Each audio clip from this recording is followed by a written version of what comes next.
Republicans versus the Tea Party. There might be a civil war brewing. Alan Colmes' website, alan.com, has a really great summary of what's going on. I was on Al Jazeera last week, Al Jazeera America, talking about John Boehner criticizing Tea Party groups and how there is increased infighting between Republican factions in the lead up. We can now say we are in the lead up to the 2014 midterm elections.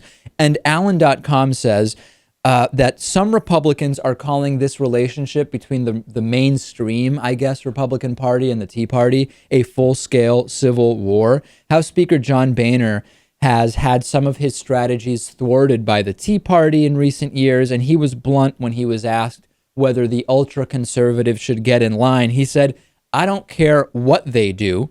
Frankly, I think they're misleading their followers. I think they're pushing our members in places where they don't want to be. And frankly, I just think that they've lost all credibility." He's wrong about one thing, Lewis. The Tea Partiers never had credibility, because when you get poor people to advocate for policies that favor the rich, it's very hard to really have credibility when you're doing that. Let's now go to what the Tea Party said. The Tea Partiers shot back. Jenny Beth Martin, co-founder of Tea Party Patriots, told ABC News, speaking about what John Boehner said, "It's just another example of DC elitism.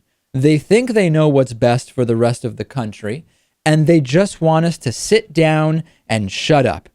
Anyone who wants to be even remotely pragmatic or practical in the Republican Party right now, Lewis, like maybe John Boehner, when he says, listen, this outrageous extremism from the Tea Party isn't useful, you're essentially punished. You're punished if you want to be at all reasonable in the Republican Party right now. Chris Christie, another example.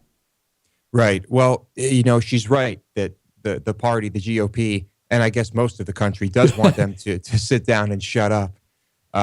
She hit the nail on the head there. But yeah, you're absolutely right. This is not a good recipe. They have so much trouble right now between the pro-business, low tax side, the evangelical religious side, and the Tea Party freedom side of the Republican Party.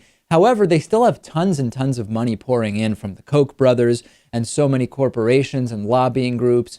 If it weren't for that money, the party probably would have imploded by now, Lewis. But they've got cash, and we know that when you have more cash, you win elections something like 85% of the time. Yeah, if it weren't for that money, they never would have existed in the first place. That's how it all got started. And, when they did get formed, it was well organized, it was well put together, and they were quite a force. But now it just seems pretty pathetic.